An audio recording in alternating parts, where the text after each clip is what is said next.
चलो ठीक है। तो अभी देखो हम ज्यादा डिटेल में हम वेक्टर में हम ज्यादा वर्क पावर ये सब का लेके नहीं चलते हैं। अभी के लिए बस इतना जान लो, ठीक है, कि पोलर वेक्टर हमारा क्या होता है, जिसका सेम इनिशियल पॉइंट हो। ठीक है, सेम इनिशियल पॉइंट हो, कहने का मतलब अगर फोर्स हमारा इधर है और किसी ने बोल दिया सर डिस्प्लेसमेंट भी इधर ही है, ठीक है, तो इसका मतलब इस जगह पे पॉइंट ऑफ एप्लीकेशन है ना सेम ही तरफ। अगर किसी ने बोल दिया फोर्स यहाँ पे है, फोर्स लगाया तो डिस्प्लेसमेंट भी इधर स्टार्ट हुआ कि नहीं हुआ। ये एंगल थीटा, यहाँ पे थीटा कितना 0 डिग्री बोल सकते हो ना। अब बताओ सबको समझ में आया क्या पोलर टर्म मैं जो बोल रहा हूँ। सर एक बार फिर से समझा दीजिए। अरे फिर से समझो। एक बार फिर। एक ब्लॉक लो, ठीक है, एक इस टाइप से ना मैं दिखा जो रहा हूँ, एक ब्लॉक समझो, ये कोई समझ लो ईंट है, कोई ब्लॉक है तुम्हारे पास। अब यहाँ पे तुमने फोर्स लगा दिया, तो क्या यहाँ पे फोर्स लगा दिया तो डिस्प्लेसमेंट किधर होगा, डिस्प्लेसमेंट आगे की तरफ होगा, होगा कि नहीं। तो यहाँ से क्या बोलोगे, फोर्स भी वेक्टर होता है और डिस्प्लेसमेंट भी वेक्टर होता है ना, डिस्प्लेसमेंट भी वेक्टर होता है, तो डिस्प्लेसमेंट भी वेक्टर। यहाँ पर क्या पॉइंट ऑफ एप्लीकेशन दोनों का सेम है या डिफरेंट है, पॉइंट ऑफ एप्लीकेशन सेम और डिफरेंट होगा, सेम ही है ना।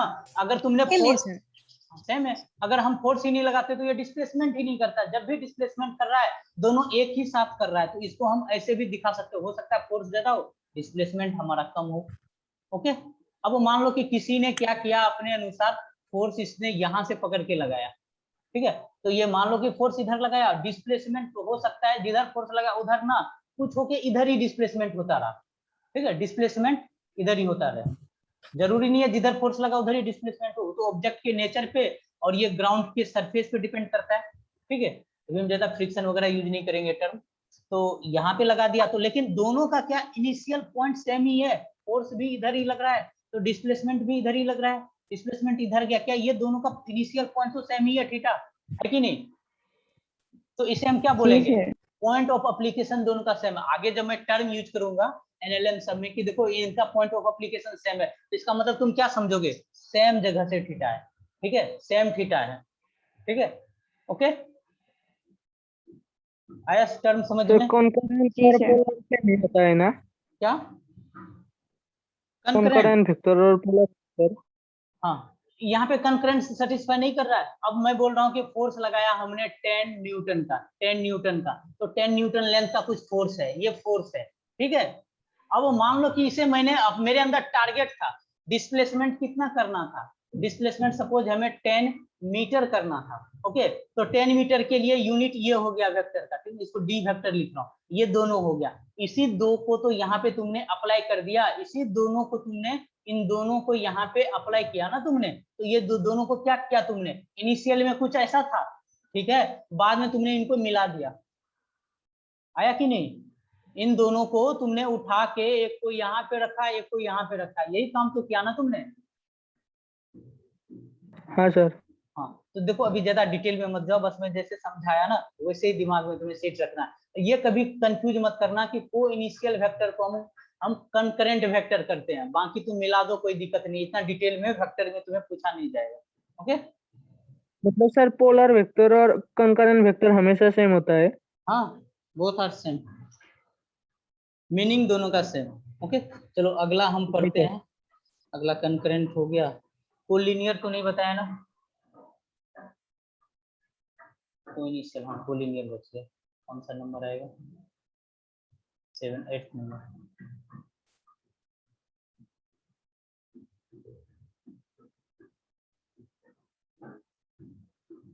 कोप्लेनर भी हो गया, कोलिनियर वेक्टर,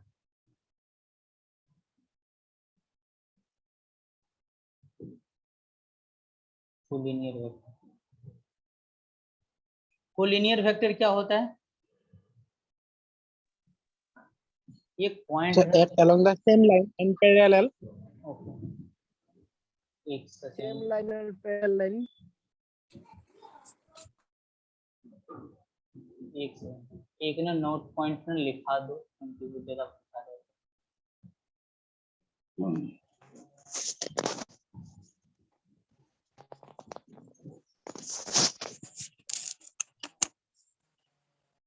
तो बेसिक्स क्लियर होना चाहिए, इसीलिए बेसिक्स पे ध्यान देना चाहिए। ऑल को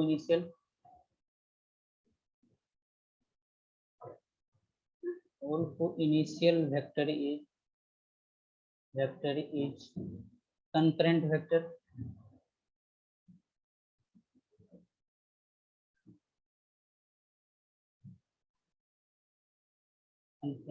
but all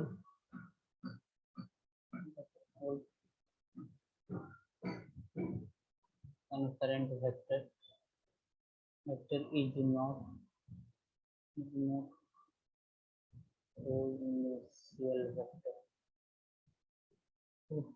चलो अगला टाइप आते हैं। 8 पॉइंट पे हमारा था कोलिनियर वेक्टर। ठीक है, तो कोलिनियर वेक्टर के लिए थीटा बताओ क्या होगा। कोलिनियर वेक्टर के लिए थीटा 0 डिग्री हो सकता है, और क्या हमारा 180 डिग्री हो सकता है, 0 भी हो सकता है, और कोलिनियर हाँ 180 भी हो सकता है। तो कहने का मतलब अगर हमारा वेक्टर वेक्टर ए है, वेक्टर बी है, वेक्टर बी है, वेक्टर बी है, तो यहाँ पे थीटा हमारा 0 डिग्री है, और एक क्या करूं स्क्रीन ऊपर ये पॉइंट। ओके, नोट्स तो मिल ही जाता है ना सबको, नोट्स मिल रहा है ना सबको। थीटा इक्वल टू हाँ सर मिल रहा है। तो फिर क्या दिक्कत है, बस यहाँ पर देखते रहो। अब इसका नोट पॉइंट देखो। अब यहाँ से अब कोलिनियर वेक्टर तो तुम्हें समझ में आ गया। अगर मैं बोलूं all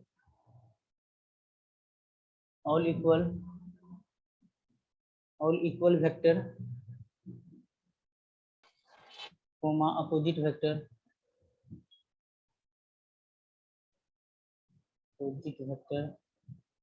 coma anti parallel vector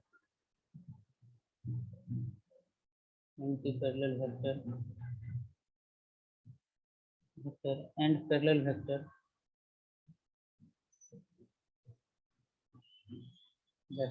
is always collinear vector। बताओ ये सही है या गलत है। All equal vector, opposite vector, anti parallel vector या parallel vector is always collinear. हाँ ये कहना हमारा सही है। अगर हम इसके वाइस वर्सा बोले तो, इसका अगर उल्टा बोले तो हम, अगर हम बोले बट उल्टा वाला तो नहीं होगा सर, नहीं होगा। हाँ अगर वही उल्टा वाला नहीं होगा। अगर वही पूछ लो but all collinear vector is not parallel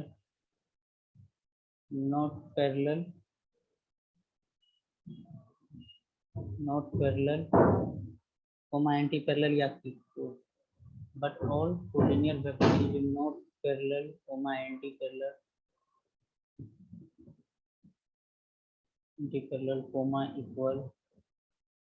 equal and opposite vector।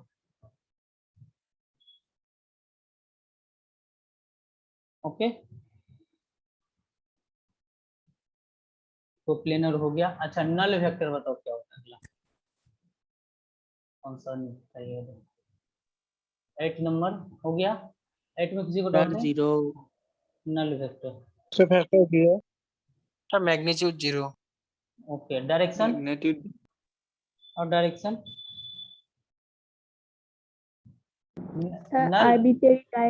Null vector होता है, या नहीं तो इसको तुम जीरो वेक्टर भी बोल सकते हो।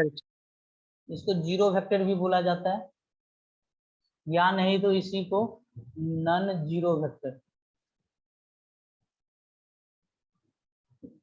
अरे नन जीरो नहीं बोल सकते।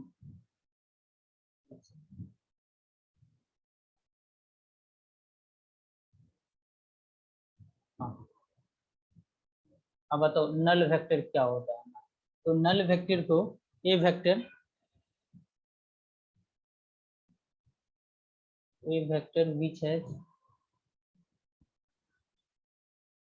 which has zero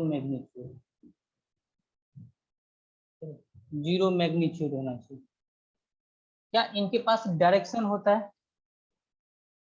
yes sir. Direction होता है जीरो वेक्टर के पास? नहीं सर। डायरेक्शन नहीं सर होगा पर हम लोग सिंबल तो सर देते हैं। नहीं होगा। देखो बहुत सारे बुक्स में होते हैं, तो उसको भी मैं एक्सप्लेन करूंगा कि मतलब अकॉर्डिंग टू मैं आईआईटी बताऊंगा, एक्सप्लेन करूंगा, ठीक है। Null vector a vector which has a zero magnitude. Okay, अगला पॉइंट लिखोगे इसमें नल वेक्टर में, direction of zero vector is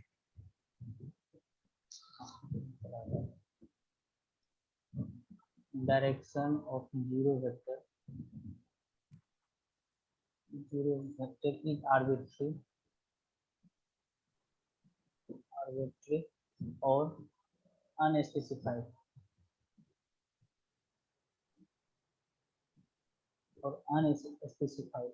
ठीक है। तो देखो दो वेक्टर है हमारे पास, एक वेक्टर हमारा क्या है, वेक्टर ए है, और दूसरा वेक्टर हमारे पास क्या है, वेक्टर बी है, ठीक है, वेक्टर बी है। अब हम जानते हैं कि जीरो मतलब हमारा वेक्टर क्या होना चाहिए, vector A plus vector B को ऐड करेंगे, अगर ये जीरो वेक्टर, इसका मैग्नीट्यूड जीरो होना चाहिए, तो इसका मतलब है कि वेक्टर बी को क्या होना चाहिए, माइनस ए के बराबर होना चाहिए। वेक्टर ए के और पीछे है तो इसीलिए मैंने माइनस लगाया।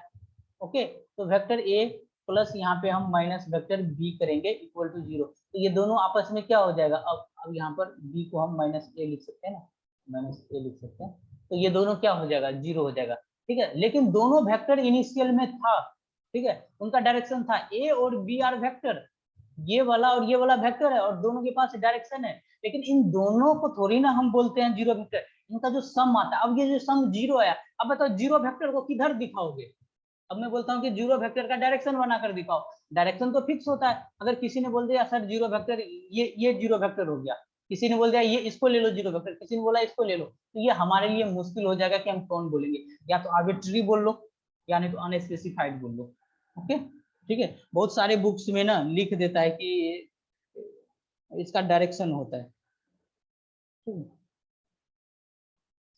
ओके, कोई डायरेक्शन नहीं होता।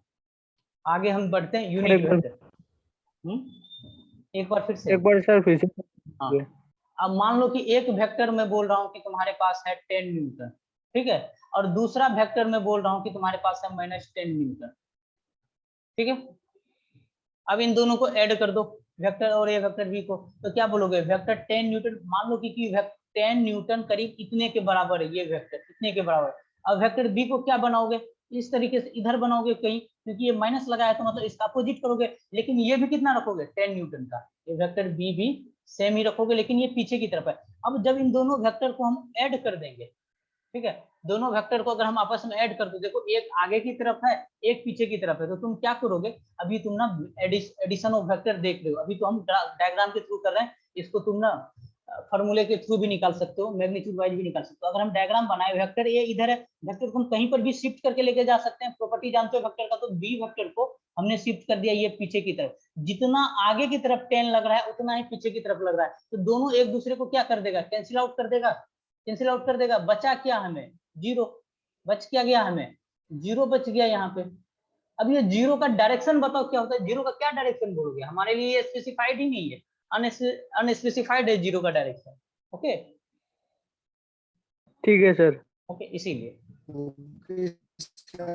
अब देखो हम इसको फिर तुम बोल सकते हो सर इसको जीरो को वेक्टर क्यों बोल देते, क्या ये जीरो हमारा जीरो है, जस्ट ए नंबर है, ये तो हमारा जीरो वेक्टर है। जैसे हम बोल रहे थे कि सेम चीज के साथ कोई भी फिजिकल क्वांटिटी सेम चीज के साथ सेम ऑपरेशन परफॉर्म करेंगे, अगर हमारा कोई वेक्टर होता 10 न्यूटन, ठीक है, और इसको हम जोड़ देते 5 से, तो तुम इसको दोनों को ऐड करके 50 न्यूटन नहीं बोल सकते हो, ये गलत हो जाएगा, क्योंकि ये वाला भी न्यूटन होना चाहिए तब जाके ये होगा। तो इसका मतलब अगर दो चीज को 10 न्यूटन -10 न्यूटन किया गया है, तो यहाँ पे जीरो मैग्नीट्यूड रह जाएगा, लेकिन अगर हम वेक्टर में देखेंगे तो ये भी वेक्टर होना चाहिए, ये भी वेक्टर होना चाहिए, ये भी वेक्टर होना चाहिए। ओके, तो ये वाला वेक्टर जो है, तो ये भी जीरो हमारा क्या है, इसके ऊपर में वेक्टर लगा सकते हो, ये जो जीरो लिखते हो इसके ऊपर वेक्टर लगा सकते हो, ठीक है। अब इस वेक्टर, अब वेक्टर है तो डायरेक्शन होना चाहिए, डायरेक्शन हम बता नहीं सकते, बताने का सिंपल मतलब ये हम डायरेक्शन क्या बोल देंगे, अनस्पेसिफाइड बोल देंगे। ओके, चलो एक लास्ट आज के क्लास का 10th पॉइंट आ गया ना समझ में। 10th पॉइंट आता है हमारा यूनिट वेक्टर। बताओ यूनिट वेक्टर क्या होता है? A vector of magnitude 1. Magnitude का मैग्नीट्यूड सर One. 1 है मैग्नीट्यूड और का sir magnitude direction along the direction of a given vector. हाँ मैग्नीट्यूड बोल रहे हो कि इक्वल होना चाहिए 1 का। और अब देखो इसका फॉर्मूला अगर हम निकाले, एक वेक्टर हमारे पास ये है, समझ तुम एक वेक्टर लेकर आए, ये वेक्टर तुम्हारे पास वेक्टर ए है और ये मैं बोल रहा हूँ 12 है, ठीक है। 12 मैग्नीट्यूड वेक्टर का 12 है, ठीक है ना। 12 यूनिट ले लेता है, ठीक है। 12 यूनिट है। यूनिट कहने का मतलब कि इतना दूर एक यूनिट है, ऐसे ऐसे टोटल 12 यूनिट है। एक वेक्टर है 12 यूनिट। अब हमने क्या किया, हमें क्या बोला गया कि आप वेक्टर का मैग्नीट्यूड 1 बनाइए। तो हम क्या करेंगे बताओ, अगर इस ए वेक्टर में हम डिवाइड कर दिए हाफ से, तो बताओ कितना हो गया, 6 यूनिट बच गया। 6 यूनिट बचा, क्या मैग्नीट्यूड 1 हुआ? नहीं हुआ, नहीं हुआ ना अभी तक। फिर हमने क्या कर दिया, इस वेक्टर को डिवाइड कर दिया, हमने डिवाइड कर दिया, चलो करते हैं 3 से। तो अब बताओ ये कितना हो गया, 4 यूनिट हो गया। हमें करना क्या है, 1 तक लाना है और कोशिश करते 1 तक आए। अब इस वेक्टर को हमने डिवाइड कर दिया किससे, 4 से। अब बताओ कितना आ गया, 3 यूनिट आ गया, 3 यूनिट आ गया। अगर किसी ने और डिवाइड कर दिया वेक्टर को 6 से, वेक्टर ए को डिवाइड कर दिया 6 से, तो बताओ कितना आया, 2 यूनिट हुआ। 1 आया क्या, 1 आया क्या, नहीं आया। अब हमने वेक्टर को क्या, अब जो वेक्टर था, ठीक है, अब वेक्टर का जितना वैल्यू गिवन था उतना से ही डिवाइड कर दिया 12 से ही, ठीक है। ये चीज हमें क्या मिल गया, One. तो इसको One से तो इसको डिवाइड किया, तो अब ये 1 यूनिट मिल गया। तो एक्चुअल में 1 यूनिट लाने के लिए हमने क्या किया, हमारे पास एक वेक्टर था, वेक्टर को हमने किससे डिवाइड किया। ये जो ए होता है ये क्या रिप्रेजेंट करता है, ये वाला, ये क्या रिप्रेजेंट करता है, वेक्टर का मैग्नीट्यूड रिप्रेजेंट करता है, magnitude ठीक है। वेक्टर का मैग्नीट्यूड रिप्रेजेंट करता है। तो हमने क्या डिफाइन कर दिया, वेक्टर के मैग्नीट्यूड को। अगर किसी वेक्टर को उसी के मैग्नीट्यूड से डिवाइड कर दोगे, वो चीज क्या कहलाएगा, यूनिट वेक्टर। अब तुम्हें डिफिनेशन समझ में आ गया, ठीक है। चीजों को रटने से अच्छा है कि समझना है, ठीक है ना। अगर कोई वेक्टर हमें गिवन होगा, अगर उतना से ही हम डिवाइड कर देंगे, तो वो वेक्टर का मैग्नीट्यूड क्या हो जाएगा, हमारा 1 हो जाएगा। यहाँ से तुम बोल सकते हो कि वेक्टर ए इक्वल टू हमारा क्या हो जाएगा, मैग्नीट्यूड ऑफ वेक्टर ए, साथ में हम लगा देंगे यूनिट का। ये हमारा वेक्टर का रिप्रेजेंट करने का तरीका है, okay.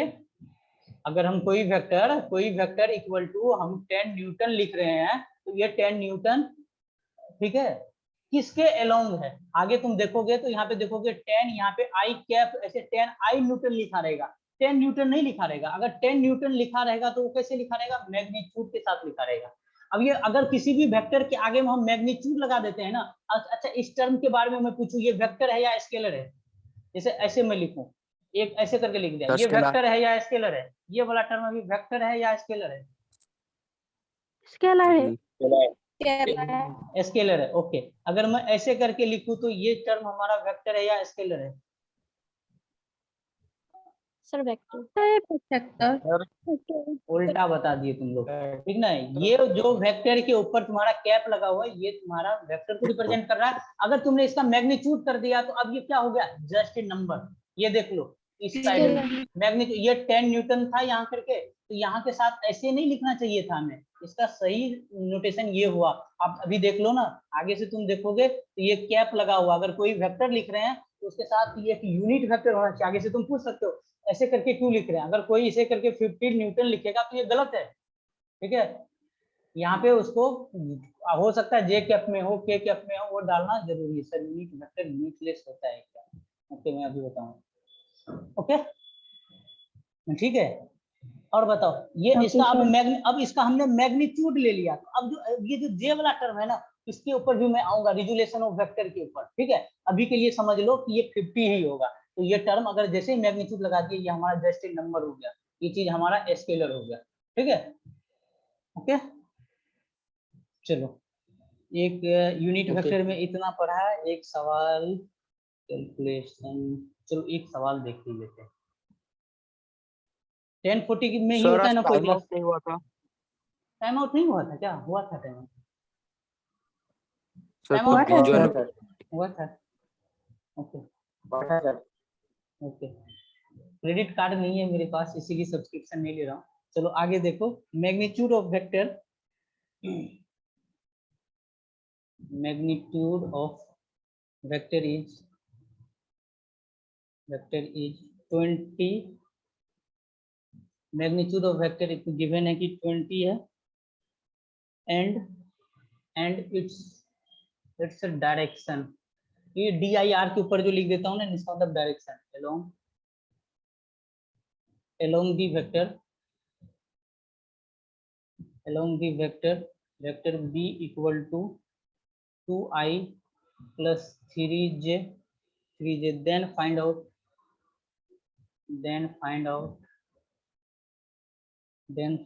value of vector, sir ये √3 लिखा है क्या? √3 vector B 2I cap plus 3j cap, find the value of vector. अच्छा सर मैग्नीट्यूड, ये हाँ 40 आई कैप प्लस 60 जे कैप होगा 40I cap divided by 30। Divided by, हाँ देखो थोड़ा सा अभी तुम लोगों को दिक्कत हो सकता है, ठीक है, क्योंकि मैं अभी इस पॉइंट से समझा रहा हूँ कि थोड़ा बहुत तुमने अभी, क्योंकि हमारे पैरेलल में बोर्ड की क्लास भी हो रहे हैं ना, तो थोड़ा तुम पढ़ रहे हो। 20 से सर मल्टीप्लाई हो जाएगा सर। देख लो, वेक्टर ए का magnitude, statement magnitude of vector is 20, तो हमने एक वेक्टर ले लिया ए, उसका मैग्नीट्यूड 20, ऐसे करके लिख सकते हैं। आगे क्या लिखा हुआ है, एंड इट्स डायरेक्शन, इस जो वेक्टर लिखा, अब मैं बोला था ना ऐसे नहीं लिख सकते हो मैग्नीट्यूड के टर्म में, ठीक है, वेक्टर ए करके तुम 20 नहीं लिख सकते हो, यहाँ पे तुम्हें क्या चाहिए, इसके साथ डायरेक्शन चाहिए, तो तुम्हें डायरेक्शन लिखना है, and its direction along the vector, इसका डायरेक्शन क्या है, बी वेक्टर के अलोंग है, तो हम यहाँ पे बी वेक्टर कितना है हमारा 2I plus 3j है, ओके, ये हमारा बी वेक्टर है। तो बताओ इसका हम मैग्नीट्यूड निकालेंगे, तो मैग्नीट्यूड हम कैसे निकालेंगे, जो वेक्टर है, √2 स्क्वायर प्लस 3 स्क्वायर, हाँ जो वेक्टर है उसी वेक्टर में हम क्या करेंगे, उसी के मैग्नीट्यूड से, यहाँ पे 2I plus 3j के मैग्नीट्यूड से ही हम डिवाइड करेंगे, ठीक है, तो वो चीज हमारा क्या हो जाता है, जैसे हम कर रहे थे ना, वेक्टर बी निकालेंगे, तो जैसे B vector divided by its magnitude, यहाँ पर वही चीज हम वेक्टर का मैग्नीट्यूड डाल देंगे। अब इस वेक्टर का मैग्नीट्यूड निकालने के लिए तुम्हें अभी पता है क्या, मैंने सिखाया नहीं है तुम्हें, अगर किसी को ये चीज समझ में नहीं आ जाए तो ये मत समझना कि आगे समझ में नहीं आएगा, ठीक है, तो इसका जो आगे मैं एक्सप्लेन करूंगा, ये दोनों का मैग्नीट्यूड आ जाता है 2 का स्क्वायर प्लस 3 का स्क्वायर, यही आता है ना, तो ओके। हाँ सर। अब हमसे पूछा गया कि वेक्टर बताइए, अब इसका वेक्टर पूछा गया, ये तो मैग्नीट्यूड है ना, तो इसको हमें वेक्टर में लिखना, तो वेक्टर क्या लिखेंगे 20 लिखेंगे, साथ में हम क्या लिखेंगे, बी के तरफ है तो मतलब बी का डायरेक्शन लिखेंगे, ओके, तो बी का डायरेक्शन यहाँ पे क्या लिखेंगे, बी कैप से मल्टीप्लाई कर देंगे, तो 20 इंटू ये सारा टर्म एक साथ आ जाएगा, 2I plus 3j divided by √2 का स्क्वायर प्लस 3 का स्क्वायर, इसको थोड़ा आप सिंप्लीफाई कर लेंगे, ठीक है, यही आंसर होगा।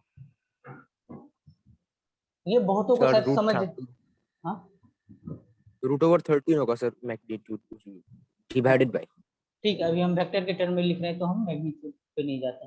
अच्छा ये बहुतों को भी समझ में आया होगा, बहुतों को समझ में नहीं आया होगा, तो कोई बात नहीं, ये चीज हम करेंगे डिटेल में कि कैसे हम रिजल्टेंट वगैरह निकालते हैं, तो अगर जिसको समझ में नहीं आया तो वो स्किप कर देना, वो डाउट मत पूछना आज, ठीक है। अब एक प्रॉब्लम आते हैं, एक वेक्टर है f1 इसका है मतलब 5I वैल्यू है, एक वेक्टर है हमारा क्या, टाइम हो गया है। ओके रुको, मतलब मैं बात करता हूँ, अभी लिंक नहीं मिला है ना, नहीं सर। एक सेकंड में 5 मिनट थोड़ा सा शिफ्ट करवाता हूँ, एक सवाल काफी इंपॉर्टेंट है, वो समझ लोगे तो ज्यादा समझ में आएगा। एक सेकंड।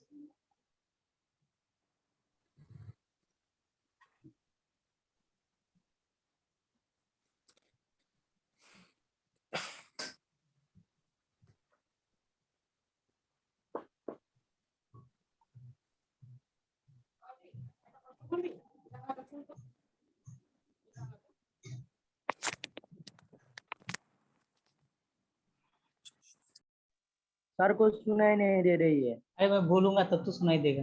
चलो ठीक है, ये दो वेक्टर है।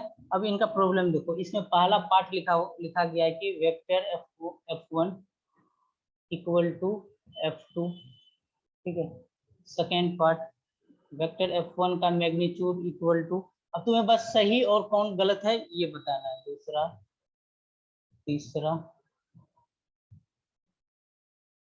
तीसरा, F cap equal to F2 cap, चौथा F1 कैप का magnitude equal to F2 cap का मैग्नीट्यूड। ये ऐसे, ये कैप लिखा हुआ ऊपर में, कैप जानते हो ना, यूनिट वेक्टर को हम डिफाइन करते हैं कैप से।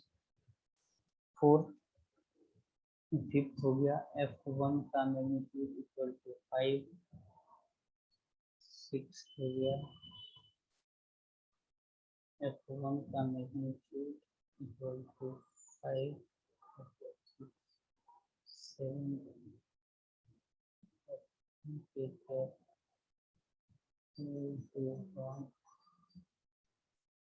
8 हो गया F5, F1 F5I, 9 F2 equal to J, 10 F2 cap का मैग्नीट्यूड इक्वल टू 5। कौन सा सही है कौन सा गलत है, देखो ये सारे टर्म तुम्हें देखने के लिए मिलेंगे, तो इसीलिए पहचान में आना चाहिए। क्या vector F1 equal to vector F2 बोल सकते हैं क्या? नहीं सर। नहीं सर, डायरेक्शन अलग अलग है।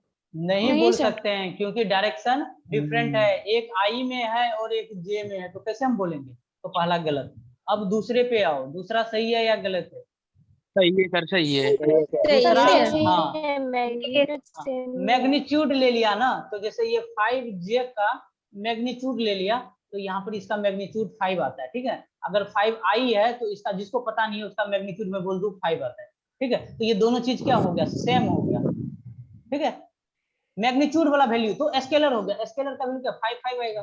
अब बताओ third number, third number sir सही है। गलत है। क्यों गलत है? सर गलत है। गलत गलत है सर। गलत है। क्यों गलत हो जाएगा? क्योंकि हम वेक्टर दोनों डिफरेंट डिफरेंट डायरेक्शन में होता है ना।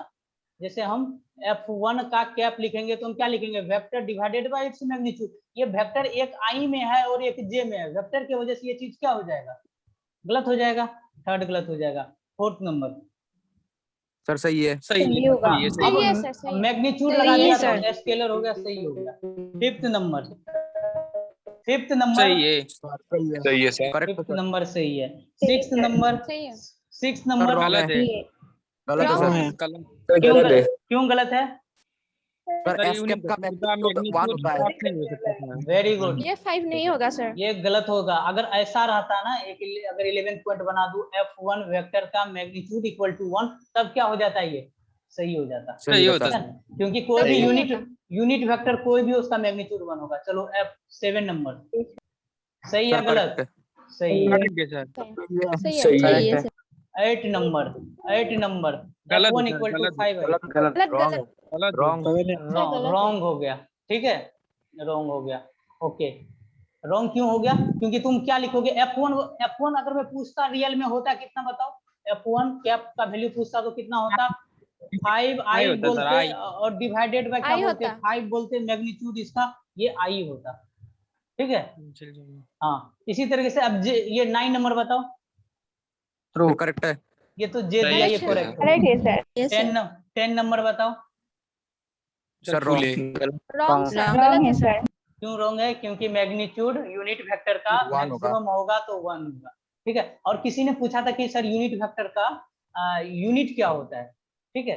कोई यूनिट वेक्टर है तो ये वेक्टर है और उसका ये क्या है, मैग्नीट्यूड है ये, ठीक है। तो ये भी वेक्टर और ये भी, दोनों लेंथ लेंथ लेंथ लेंथ आपस में कट गया, ये क्या हो गया, 1 हो गया। तो ये चीज क्या हो गया हमारा, ठीक है। एक तो डायमेंशन लेस हुआ ही, और इसका यूनिट क्या होता है, कोई भी यूनिट नहीं होता है वेक्टर का, यूनिटलेस भी होगा। यूनिट लेस भी है और डायमेंशन लेस भी है, ठीक है। सर अगर यूनिट लेस है डायमेंशन लेस है तो मैग्नीट्यूड 1 कैसे हो सकता है? मैग्नीट्यूड 1, ओके, मैग्नीट्यूड 1 क्यों नहीं होगा? क्या सर मैग्नीट्यूड को डिफाइन करने के लिए न्यूमेरिकल वैल्यू और यूनिट चाहिए, उसका तो सर सिर्फ न्यूमेरिकल वैल्यू है, यूनिट तो है ही नहीं।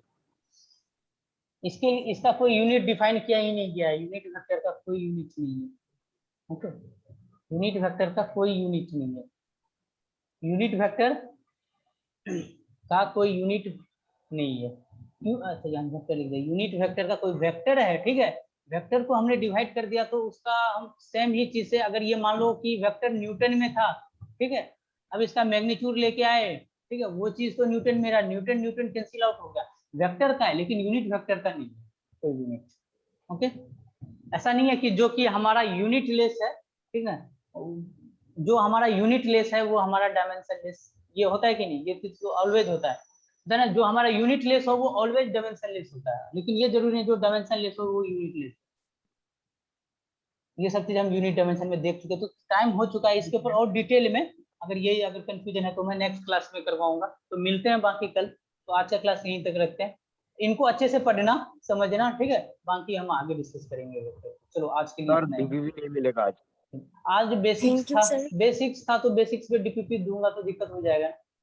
अभी मैं क्या सवाल ही क्या बनेगा, ट्राई करूंगा, अगर कुछ सवाल हाँ। बनने लायक होगा तो मैं दूंगा। चलो ओके, आज ठीक के है लिए सर। इतना ही, thank you. Thank you sir. Thank you, वैसे sir. Thank you, sir. Okay Thank you, sir. Okay, thank you everyone.